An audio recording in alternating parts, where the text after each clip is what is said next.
This is Expose UX, where startup founders seek help from user experience experts. When I saw that first screen, it didn't jump out to me really until you started explaining it. So it might be a little confusing as to what I can click on and what I can't. For the sake of their users, these founders place their egos aside. I don't think you've done your homework. I'm completely confused. Whether wireframes are fully launched, the experts help them advance their products. I'm your host, Richard Brevik. When I released my product, RivalSeek, over 30% of users were confused by it. I understood why, but didn't know how to fix it. That's when I turned to the experts, and now you can too. Let's meet them.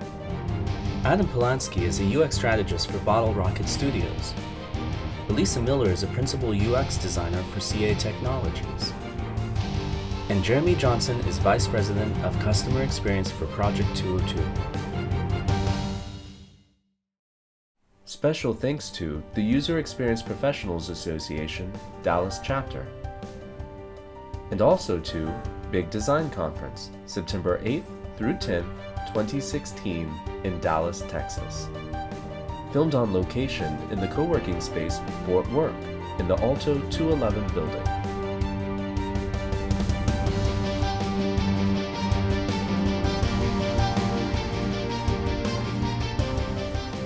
Welcome Craig and Kel to Expose UX. Could you provide us a little background on your company? Sure. So YourComp is a platform that allows casino players to get comp offers and VIP experiences at cruises and casinos around the world. YourComp allows players to sign up, qualify themselves, and we negotiate on behalf of the players to get them offers. For our casino partners, they're able to access and market to players that would never be able to reach otherwise through traditional methods. And our players are able to get offers they would never get on their own. Great. Could you walk us through your product? Absolutely. So here's the homepage of YourComp.com. We can see a little more information about YourComp. We have a video, short explanation of how it works that Craig just went through. We have several call to actions to become a VIP. We show trips that we have coming up, featured properties, and then people can browse based on region. So clicking Become a VIP begins the registration process. The first question is asking, choose a casino where you have a player's card. So I'll just search for WinStar here, which is the casino up in Oklahoma. I'll pick WinStar, and here it asks me to select which tier card I have when I'm there. So I'll just pick Elite card, type in my WinStar card number, and how often I go there and save it, and it adds it to my profile. And then I'll select Add Another Card. I also play at Caesar's Palace. I can select it, and here I'm a Diamond card holder, and I go there every 6 months.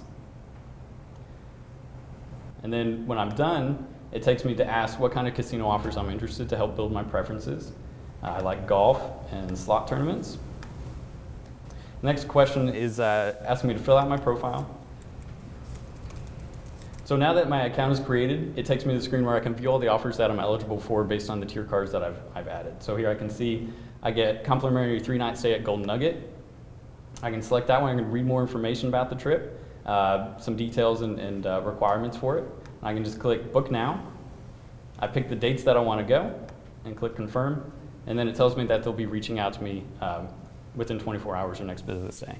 So the first challenge that I see here, if you go back to your home screen, visually it's a little loose. You got a lot of elements floating around there that don't really establish the brand when you're coming into the screen. The other thing is that I don't think it's immediately understandable to somebody, particularly somebody who frequents the casinos. They have the loyalty cards. I mean, the casinos wrote the book on customer relationship management. So I'm not really getting or understanding that there's something different going on here that doesn't make it look like you guys are just sort of inserting yourself into something that I'd be able to do on my own, or would be available to me on my own.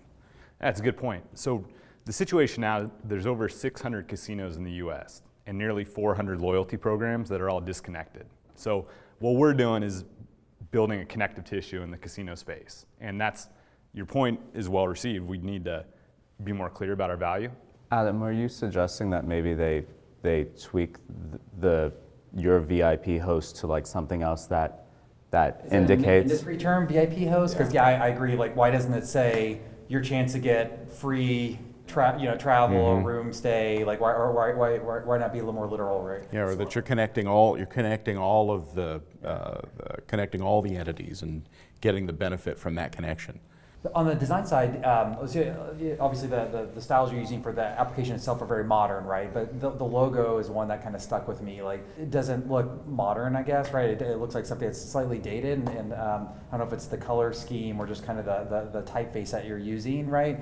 But I feel like when I see the logo and I think in the email separated from everything else, like it's two totally different kind of look and feels, right? It's a busy design. You need to be able to take a service mark or a logo, and you need to be able to back it off across the room and look at it and still be able to distinguish it, just as you could up close. Yeah, and I think you've got a lot of moving pieces in there that would have people wondering, what is that stuff? Why does that need to be there? So, and I think it gets in the way of what your service mark ought to be.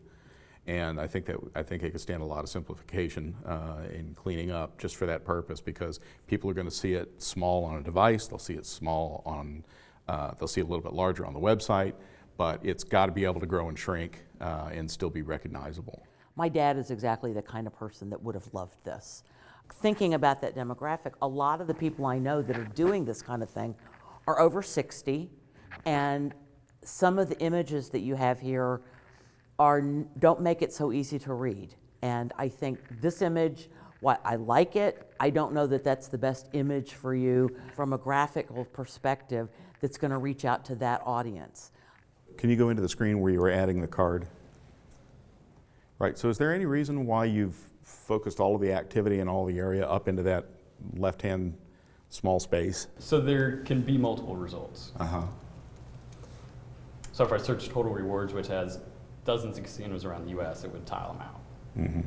Well, you could consider maybe doing something that makes a little bit better use of the screen when there's just one. Okay. You have a chance to break this open, and you do in a couple of places where you've got the large image, but one of the things that is pretty common on the travel sites are these little postage stamp views. Take an opportunity to break that mold. Use larger imagery. You do it on the booking screen. Yeah, the two pages that stood out for me were the confirmation page. Like, I felt like that was a page that maybe you just hadn't really gotten to yet. There's just like large text kind of all over the screen, right? And that's really an opportunity to say, hey, we're now working for you, and you should be getting excited about this event, this trip, right? And then on the page when you're asking what their preferences are, right? I mean, that could be, you could add a little more probably imagery to that, so it's fun things like golfing or the other things. But right now there's kind of these little tiny check boxes, and that can be something a little more fun, a little more engaging. Right? Yeah. I can see a number of different things that you could add there. Certainly family vacations is a big one. Shopping is certainly a big one. Girl trips, guy trips. Absolutely. And how would you guys break it? Because I mean, there could be 50 different preferences, right? So how would you, as UX experts, kind of make it so it's not overwhelming, but? Well, I would do something like type of trip, group, like, is it a couple, is it a group, is it a girls group, a guys group, family, and so you can identify what kind of group is going to go, if it's just a couple or a couple of couples, whatever. Yeah, so you don't want to have the phone book there, Right. but you'd want to come up with maybe some super groups within that, so that you could, and the same item could live in more than one group. Right. But you really this is where you put on your information architect hat and look at the hierarchy that you've got and come up essentially with a taxonomy that allows people to move into that space pretty easily and find their way around in it. I mean, it depends what you're doing with this data, right? Like, is this data really affecting those results or not? And hopefully, if it's not now, it will be in the future. Because I feel like, right, experience is moving from here's everything to here's what's really tailored for you.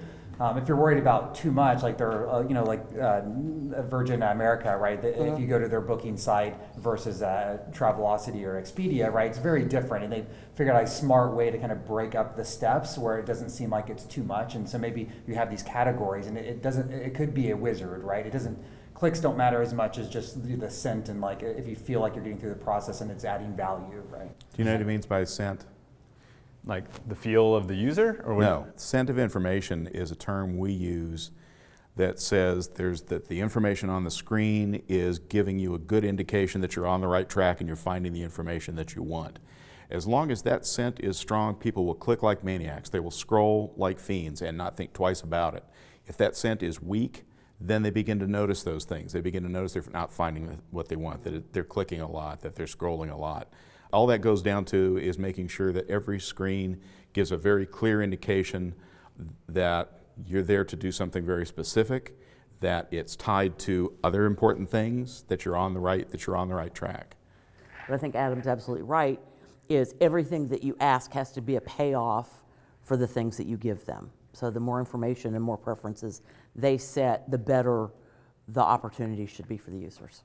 And is there a good way to tell them without putting too much text? Because we gather this so we can give them more relevant offers as we continue to communicate with them over coming weeks and months. So if somebody says they're a golfer, then we'll send them golf offers. Sure. So what would be a simple way to convey that's why we're asking for the information? Just say it.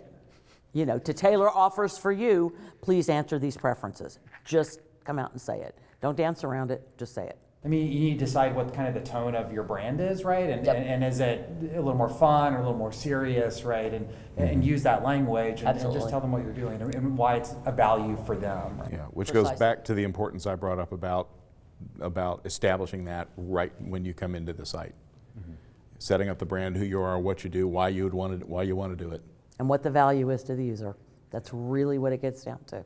And what I would do is come up with some of these things and then go up to WinStar and just sit in the casino and show people some of these screens and ask them if this would be something that they would be interested in. There are tools that'll let you do that online too. Okay. Great. If we could take just 10 seconds to come up with a final thought. Jeremy? Yeah, there's a lot here to like. I think you guys are definitely moving in the right direction. I think cleaning up a couple spots in the process, and I would love to see a new logo. So, Elisa? I think design is one of the things you need to work on and really understand who those users that you're targeting are, because that's going to radically affect everything that you do. And if you're really targeting the folks who go to casinos a lot but aren't your professional gambler types, then that's who you need to talk to. Adam? Think about what the one thing is. What's the one thing on this app that people need to understand about it and they can understand immediately when they come into it? Every screen in here has to serve a purpose. What's the one thing for each of those screens that moves you through a process? The one thing. Thank you for coming. We hope the feedback has been helpful. Thank you very much.